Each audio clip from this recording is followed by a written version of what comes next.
Ladies and gentlemen, it's real late on Hot 97. My name is Peter Rosenberg, and my boo-boo, my friend Kehlani, is here. How are you? I'm good. How about you? I mean, you know, I'm good now that you're here and whatnot. Oh, yay. BFFs. I mean, we are BFFs. We had a pretty major weekend at South by Southwest. It's pretty perv. How many stages did you tear down over South by Southwest? 8. I had 8 shows. And how'd they go? They were crazy. We had 2 the first day and then 6 the next day, and it was really just hop on stage, run to the bus, hop on stage, run to the bus. It was dope. It was like a tour. And you know how you know she's mage? Because she had a bus at South by Southwest, which is, I was walking next to her bus on more than one occasion. You're from the Yay area. Hey, Oakland. Oakland to be exact. Mm-hmm. And you're 19 years old. Yep, I'm going to be 20 next month. Oh my God, she is a baby a juice. Hey, I'm grown. She's a, you know, if someone says I'm grown, that means they're not grown. Darn it. But you are, for people who don't know, you are scorching right now. There are a lot of people talking about you. You've had a fantastic several months. I first saw you on tour. You were on from the Beta of the Universe tour with G-Eazy. Mm-hmm. And you were opening for him and performing with him. And when I was there, it was like every agent and label and like just everyone seemed to be in town chasing after you. First of all, how did you get to the point where people were so interested in you? What were you doing up till that point where G-Eazy wanted to bring you on the road and all these people were kind of chasing after you? What happened before that? I think they just peeped that I did it by myself. You know, I didn't have a major cosign, or I didn't get brought into the game by like a major producer, like somebody kind of like putting me on. Me and my manager like did it ourselves.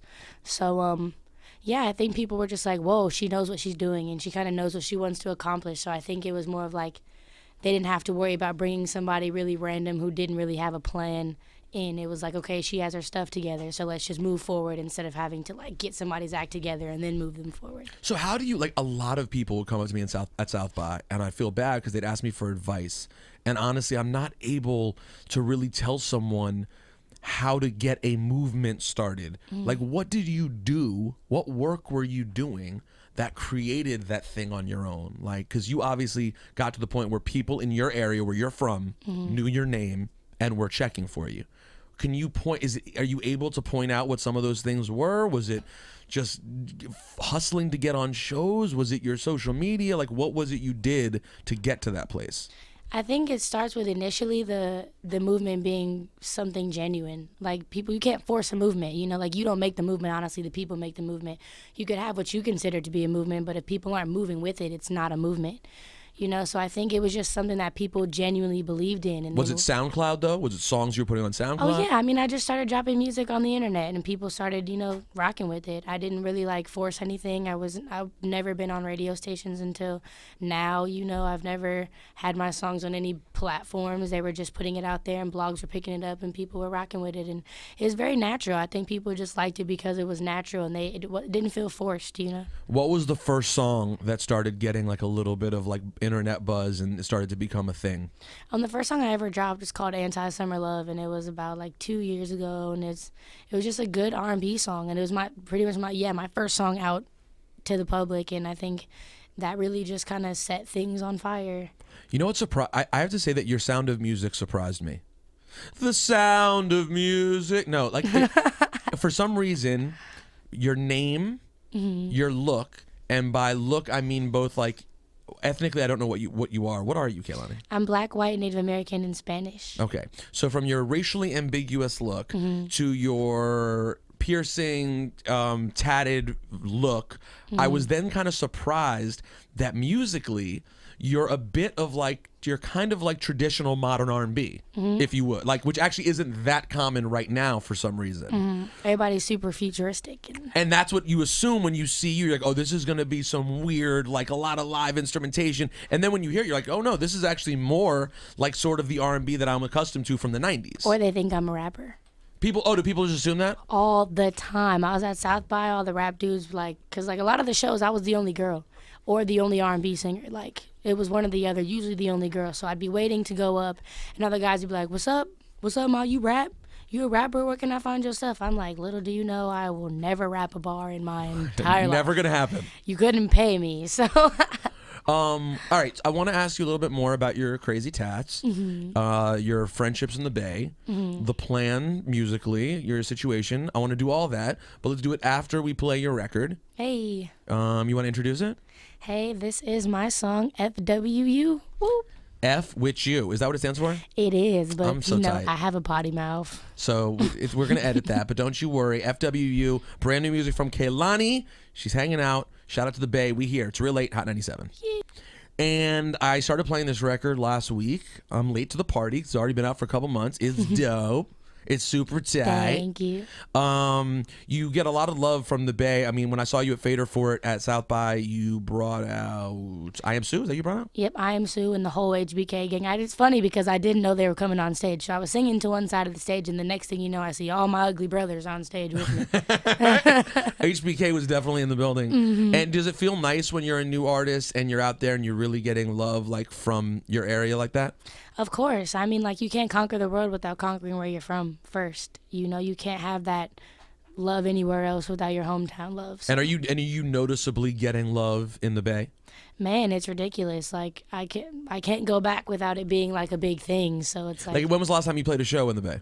I did this thing called Girls on Fire for the Bay Area radio station 94.9 out there, and Wild, yes. Yeah, it was a show with Natalie LaRose and Dev, and I ended up like headlining the show, and it was pretty crazy, like, because I'm the only one who doesn't really have I didn't have a poppin' radio song, you know, and the other two girls have like a poppin' radio hit, and for me to be like the youngest and the only one without that on that stage was just like super humbling.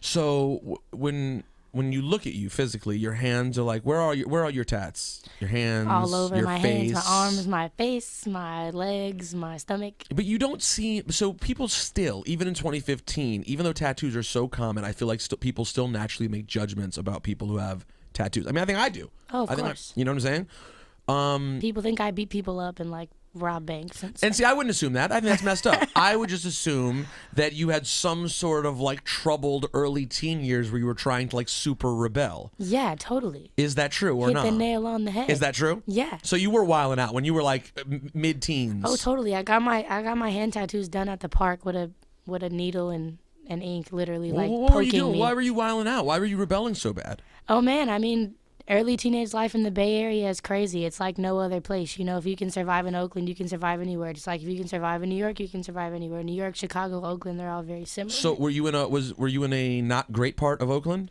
Yeah, I'm from North Oakland. You know, it's real crazy over there. It's like most of Oakland is kind of hood. You know, you got the little hill parts, but you've even got like a little bit of hood people up there. So, yeah, Oakland's it's a war zone, but I survived. So. And did you have a 2-parent home? No, a 1-parent home, but technically kind of no parent home, but it was because it was my auntie, not my mother or father. Where if you don't mind me asking, where were your parents? My father passed when I was real little, and then my mom has just been kind of doing her own thing. Like that's never the answer you're looking for in terms of a great parenting situation. If you're like, what's up with your mom? I'm like, well, she's doing her own thing right now. Yeah, it's like you guys were a group. It's like you guys were a group and she went into a solo career. That's not generally how it goes. So does that sort of speak to what some of the things going on probably were with you? Yeah, definitely. I mean, I was just really angry, and I couldn't understand why I couldn't have 2 parents and other kids could have at least 1 parent. You know, I just couldn't grasp it. But have you gotten more of an understanding of it now? I mean, you're still very young to even figure that stuff out at this point. It seems difficult. Definitely. I mean, when you realize that the people that love you do things for certain reasons, you know, my auntie, my family kept me away from any drug related, any negative stuff in that area. They knew that it would be worse for me to have a parent coming in and out of my life rather than someone just being gone completely. So we just separated, you know. But now my mom's about to move in with me next week, and so you guys are good now. Yeah, she actually just got out. I'm about to take her in, and you know, once a what is the quote? Once a man, twice a child.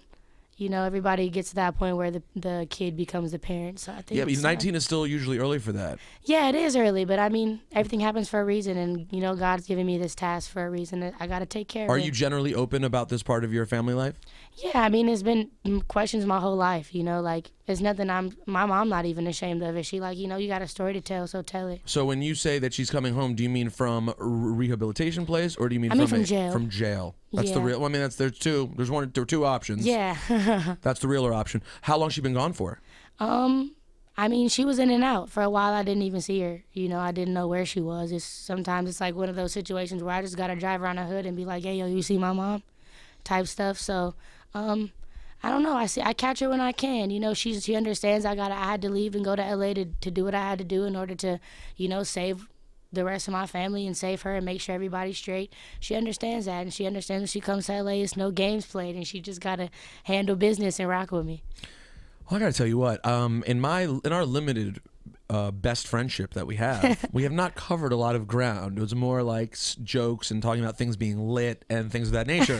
So I never even realized what an amazingly interesting story you have. How did your manager come into the picture? Where did you guys? Because he seems to be a very stable gentleman who's probably helped make this whole thing possible. None of it would be possible without him. It's like my best friend. Like, I always tell everybody, like, I'm very, very, very blessed. A lot of people don't like their manager. A lot of people don't even talk to their manager on the regular outside of business. They're like, yo, holla at me when it's business and don't talk to me other time. Like, I could live with this man. Like, I'm with this man all day. Like, I never had a father figure in my life, but he's like the closest thing, you know, to it. Like, I can't walk on the outside of the street. Like, I gotta call him if I'm out too late. Like, it's like that. It's love like that. And he just came into the picture naturally. He was one day just like, yo, let me come over, hang out, let's listen to some music, let's vibe. I'm like, word. I played him the music, and then the next day he was just like, yo, if you want to, like, change your life, like, if you want to do some crazy stuff, I got some ideas for you. You don't necessarily have to rock with me, but I got these ideas. We started knocking out the ideas, and it was just made sense. Like, no one else understood my vision. So that's really awesome. He's the dopest ever. So, and do you have a record deal? You have an announced record deal or no? Okay. Definitely not. And so is there a time when we could think of, so I guess it's probably premature to talk about a full project, but what do you have out right now that people can hear and download entirely? Actually, it's not too early to talk about a full project. No. Okay, so when's the full project coming? Well, I have my second tape dropping in the end of April, a couple of days after my birthday. Well, I'll be 20. Yeah, dropping the tape. Oh my God, 20? What? I'm going to need dentures now and a cane and Life Alert. Yo, listen, it's time to get you Life Alert. Life Alert. Yeah, I know, you're catching up to me. You turned 20 in April. Mm-hmm. I turned 36 in July. So mathematically, I think you're catching up. Yeah, I think I'm almost going to beat you. Yeah, you're totally going to catch up with me very soon. What's the name of the full project? It's called YSBH, You Should Be Here. You Should Be Here. Mm-hmm. And is F With You on there? No, that's from my last project, Cloud 19. Yeah, it's a single of my last project. Cloud 19 was pretty fun. So you're going to keep rocking with that one for a little while, and you'll keep pushing that song and see where that song goes, but then the timing will be great because people will be getting familiar with that song, and then boom, you're going to hit them with a brand new, all new project. Right over the head. And will people be able to get it on iTunes, or will it just be on SoundCloud, or where will that be? First, I'm going to drop it for free, and then eventually I'll put it on iTunes, you know, for the real ones to go cop. But right now, I really appreciate that all my music is free. I feel like it gets to more people, and, like, young people appreciate that because they're going to rip it off the internet anyways. Yeah, no, exactly right. And then it's cool because you can put it up there, and as you said, people can then go buy it. And it's cool for it to exist on iTunes because it'll be like, oh, if you like this, then you like blank, and people will find Kehlani's music that way. This is all very exciting. You are a very cool chick. I'm very excited about you. I know what all the buzz is about now. Yay. Because like when I first went to the show, everyone's like, Kehlani's. I mean, listen, like G-Eazy sells out shows on his own, but like I'm not gonna front. There were thousands of people there to see G-Eazy, but the entire industry was there to see Kehlani, and it was a very interesting night. And then to find out that you're such a cool ass chick with such an interesting story is very exciting. Thank you. So anyways, check her out. What is your Twitter and Instagram and all that stuff? My Twitter and my Instagram are all the same. It's Kehlani Music, but my Snapchat is Kehlani Tsunami. You should definitely keep up with me. It's pretty hilarious. And Kehlani is spelled Kehlani. Yes, it sounds like Ke. Her name's Kehlani. Thank you for coming in. Thank you for having me. I feel like we'll do this again. Kehlani, ladies and gentlemen, hang tight. It's real late on Hot 97.